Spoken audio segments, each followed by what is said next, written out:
Robyn Lawrence, Chief Executive of the North Metro Health Service. Thank you so much for being here. Thanks, Carlo. Yeah. So, Robyn, you've been in the role of Chief Executive for a little bit over a year. Tell us a little bit about yourself and how you became to be the Chief Executive here. So, North Metropolitan Health Service and Sir Charles Gardner in particular, I guess, is what I call my spiritual home. I started here as an intern in 1994. Yeah. And since that time, I've been right around the health service into East Metro, South Metro, over to Child and Adolescent Health Service and back again. So I came back at a point in time of change of leadership, change of board, and following a particularly challenging episode that occurred in the health service. So we've had a lot of rebuilding to do, but it's been exciting and I think we've achieved a lot in the year. Yeah, great. What are you most proud of in the last year in your terms of achievement? Look, I'm always proud of the way the staff do their jobs. I think, we focus on often the negatives, but in fact every single day there's thousands of people in this health service serving the community and the patients directly in front of them, and they care passionately about that. But alongside that, they've pulled together to overcome some obstacles. They've done a really great job in pulling together to improve our financial position, all whilst maintaining safety and quality outcomes for our patients. Absolutely. Now, you and I met about 6 months ago when we travelled to Israel together as part of the Health Minister's delegation to Israel. Can you share a little bit about your learnings and what was important about that trip for you? Look, Israel was really amazing. I came back really enthused and excited about what you could do and how such a small country had achieved such an amazing turnaround in a really short period of time. For me, what I wanted to be able to do was to bring some of that back to us. So I immediately started to think, well, what can I do in a really small microcosm that would bring some of that enthusiasm, excitement and joy and opportunity to the staff of North Metro. Obviously, I'd love to grow that beyond North Metro and to share that with our partners on the QE2 campus and also with our partners next door with Ramsay's. But I've decided it's got to be small baby steps first, so if we can make a big success of it, then I think we've got an opportunity to grow that program as well. Absolutely. Now, I found it particularly interesting in Israel for a couple of reasons. So the purpose of the delegation was to look at healthcare in a different system and technology and exponential technology change. And we saw disruption in many areas in terms of digital, artificial intelligence, a variety of other technologies as well. So I'm curious, what did you see that once you see it, you can't unsee it? There were so many things where you just thought, it's amazing that such a young person usually had generated this idea and brought it to fruition. But the use of the technology to support the clinical care in ways which we could only dream of, whether it be acute settings where they were reducing errors, increasing patient flow, reducing time to diagnosis, or out in the public health setting where they're doing population health interventions based on AI imaging to come up with an outcome that flagged a patient as a need for an intervention. The underpinning stunning thing was that you need data to do all of those things, and we don't have a digital record, and that becomes a priority for us. And I think that was one of the really big things coming out at a system level from the trip, that a number one priority for this state, if we're going to live in the modern healthcare world, is we need an electronic medical record. I found that really interesting because the organisation that really was an exemplar of that was Sheba Medical Centre, which has had a digital health record for almost 20 years. And as well as having a digital health record now, there's so much data that they've collected that they can create synthetic data, which is data that has the same statistical properties as the original set but becomes completely unidentified. And then you can do a variety of different analysis as required, not just related to the hospital, but visitors can come and do that.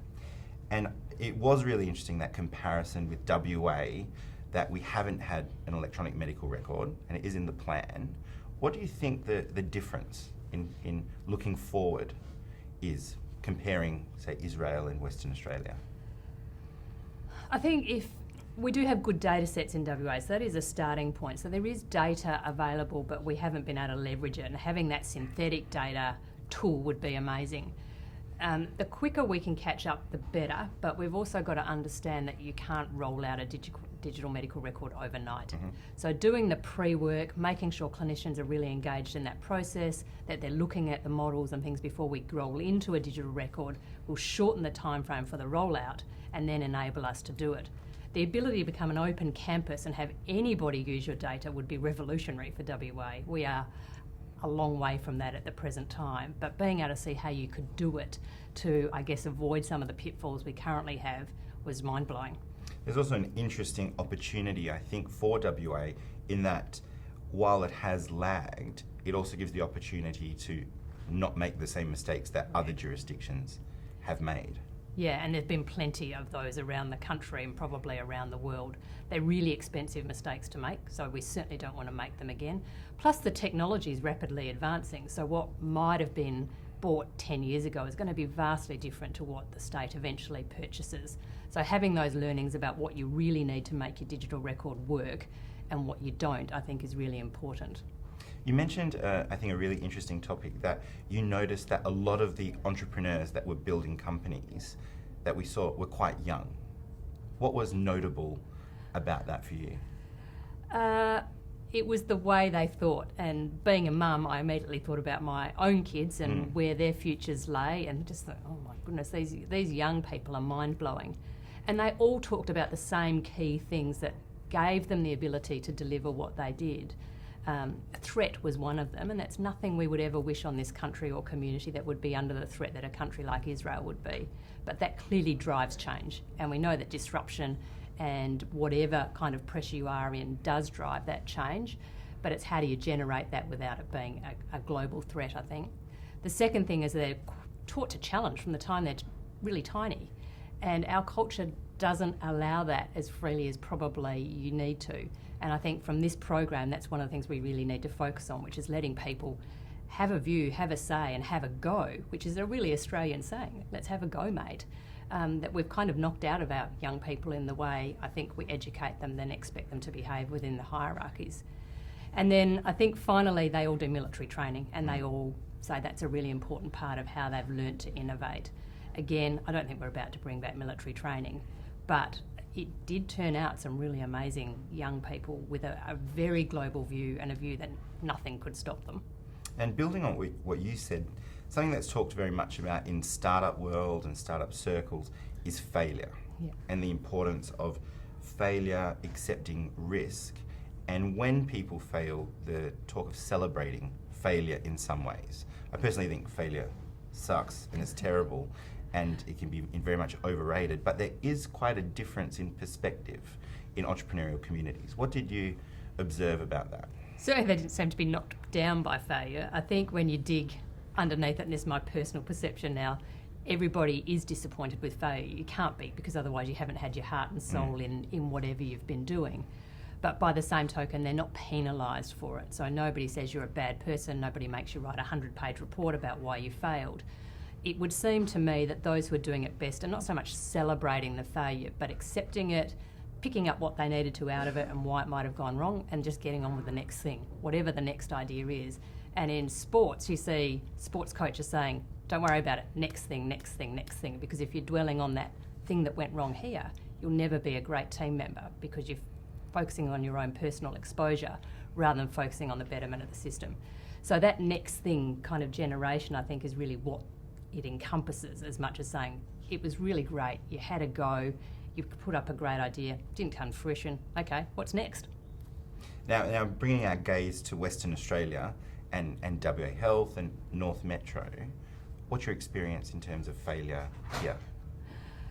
Look, I think we have lots of failures. I think when we do, they're usually encompassed in massive projects, and there's a lot of reporting and there's a lot of bureaucracy that goes around it.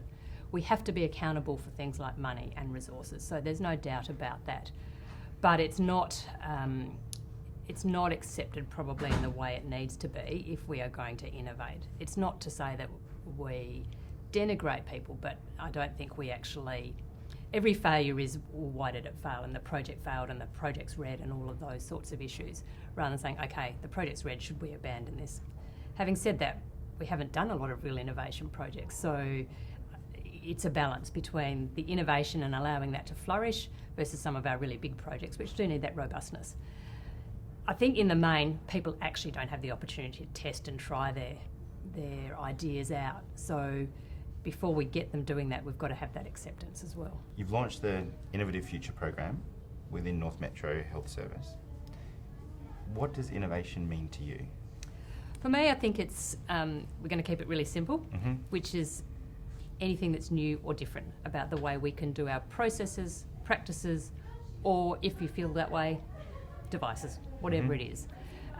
It is a longer spectrum from research, and I think we're specifically staying away from research in this program because there are a whole lot of other avenues for research. But any new idea that might change the way we do things, that's innovation. And if it's been an idea that someone's had for a while, or maybe potentially tried and now they want to do a variation of, that would then still fit within that bucket? Absolutely, and including also other things that they might have seen elsewhere that they might want to bring back and implement here because that would be new to us. Now this brings us to an interesting initiative that you've kicked off within North Metro called the Innovative Future Program. Can you share what that's about?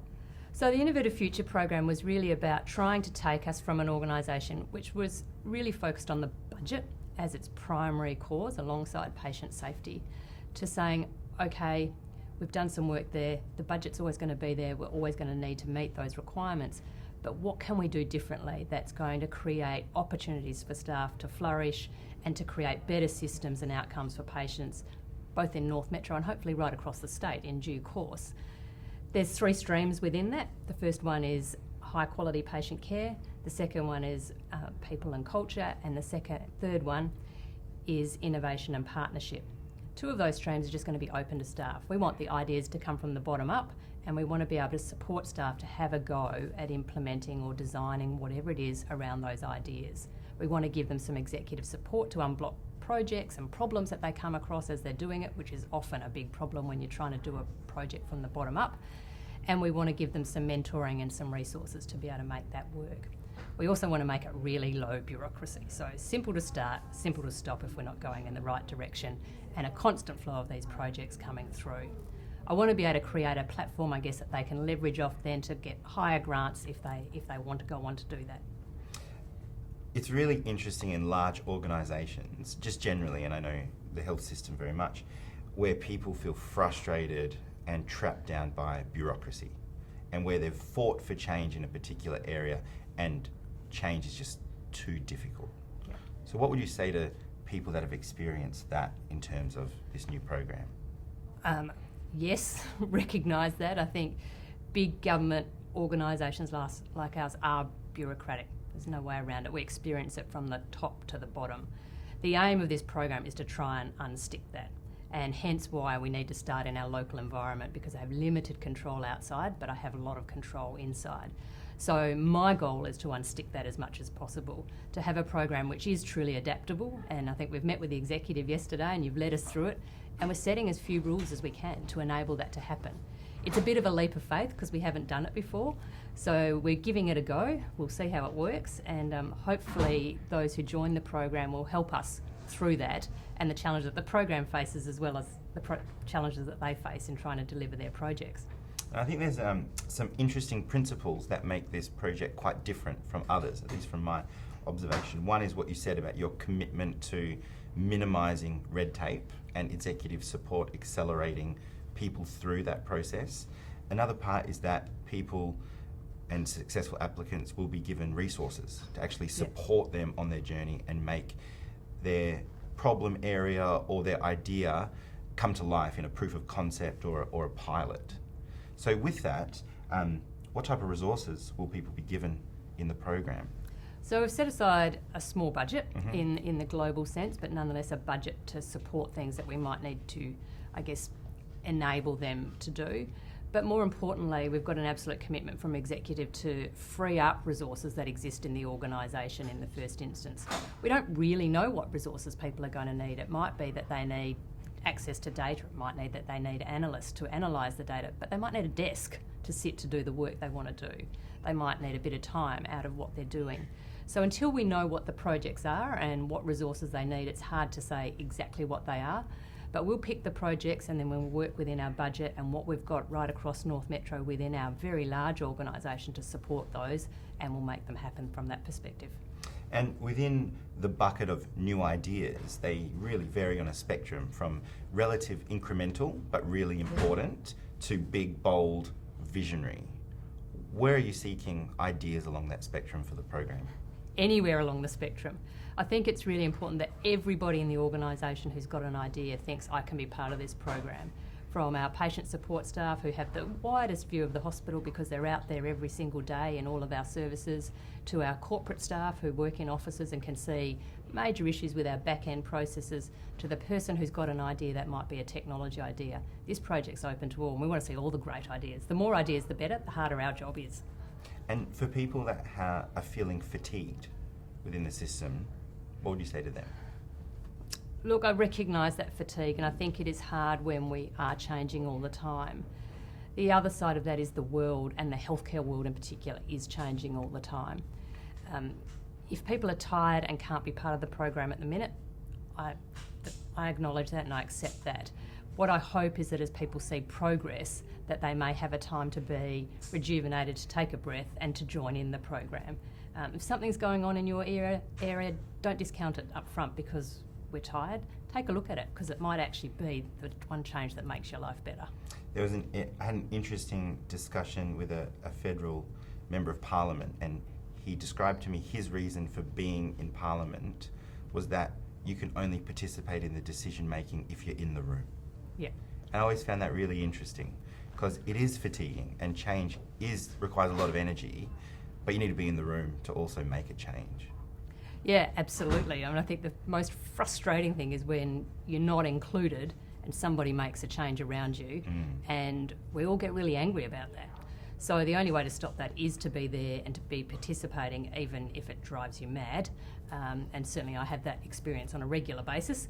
But if I'm not there, putting in the viewpoint of our service and trying to drive the agenda in the way that I think's right for the people of WA, what right have I got to come back and say we got it wrong? Now, you've looking at your career, you started off clinically, trained in medicine, worked clinically. I'm really curious about your move into management and administration. What inspired that? It was driven by frustration of processes in the clinical environment.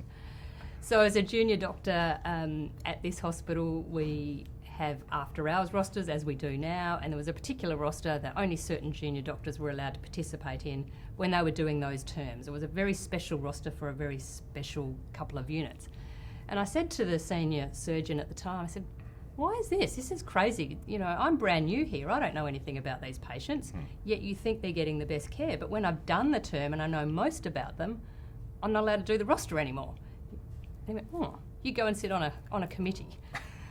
So that was the start of my admin process. But I think whilst I was a junior doctor, I was eternally frustrated by processes that didn't seem right. And in the end, I thought, well, I can possibly make the biggest difference to patients by joining the administrative side where I can influence those processes as opposed to the ability of dealing one-on-one with patients, which is still highly important. But that single issue frustrated me no end. Now, you've spent decades in management and administration with a lot of learning in that area. What do you know now that would have been supremely useful to your old self as you were entering the world of management and administration? Oh, so many things.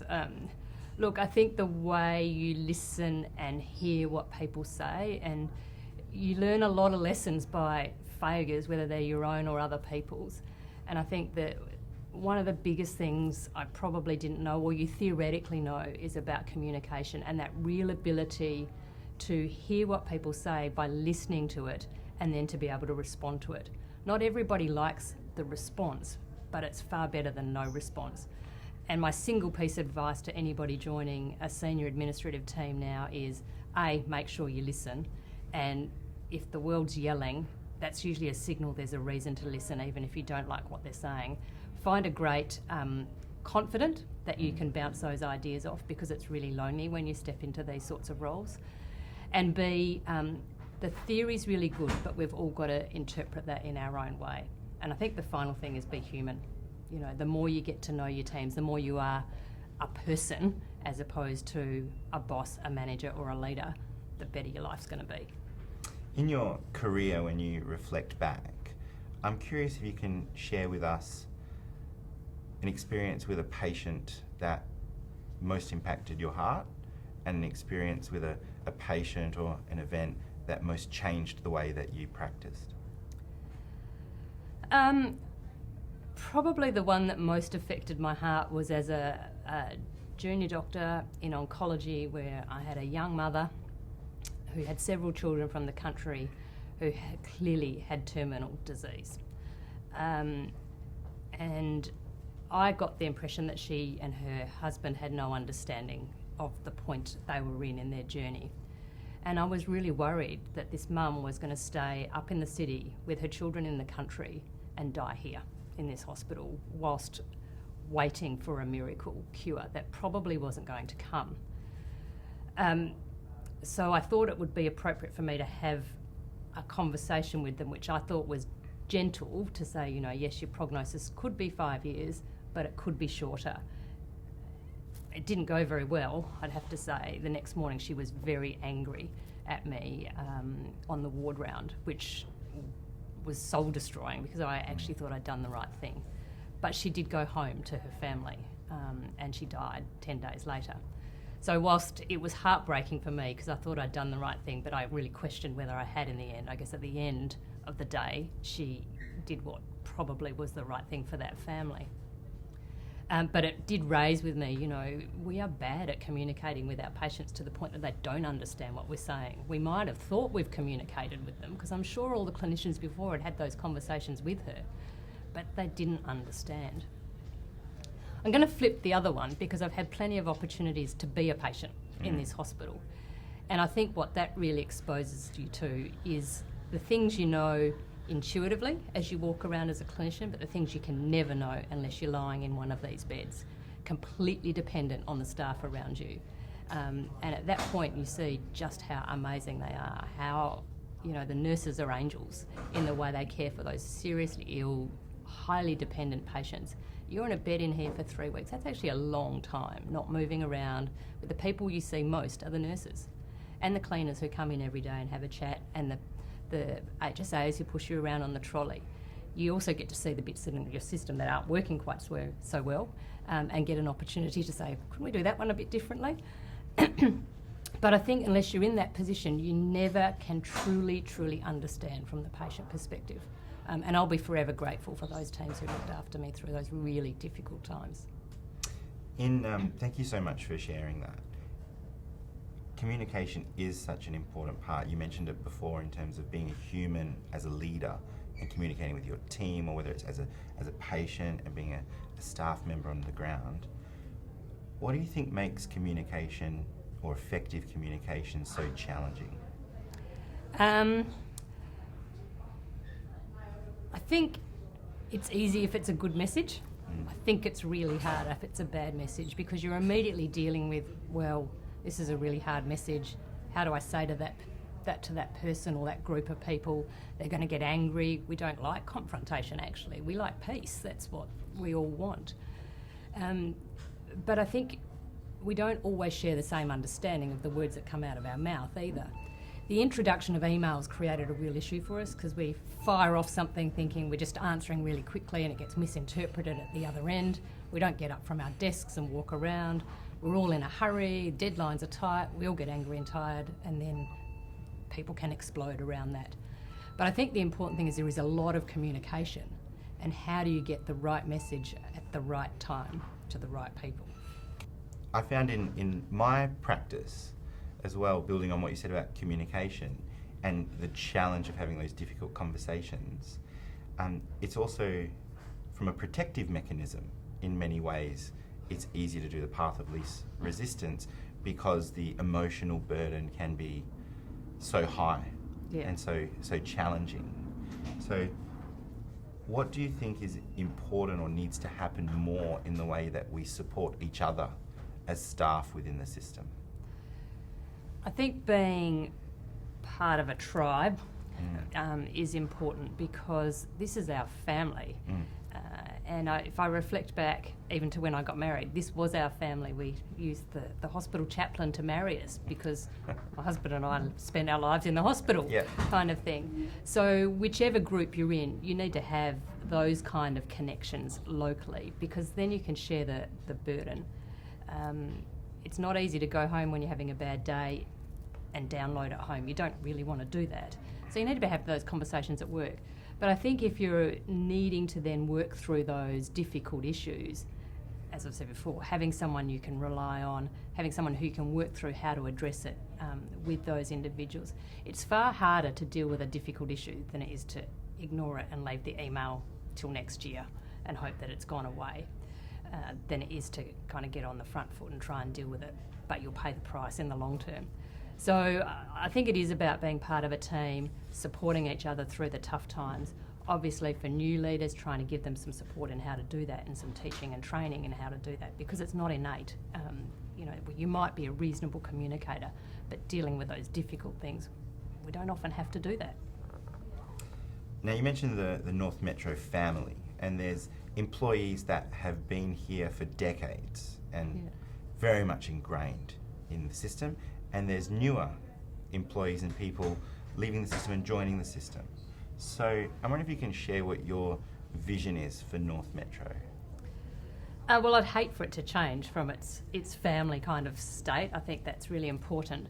But I think we want all of those people to be able to contribute in the best way for them as well as for the patients. So that doesn't mean I want everybody to keep doing things the way we've always done them. I want everybody to be looking around saying, how could we do things differently? And there's a fair chance, if you've been here for 50 years, you know every nook and cranny and every process in this place and can contribute hugely.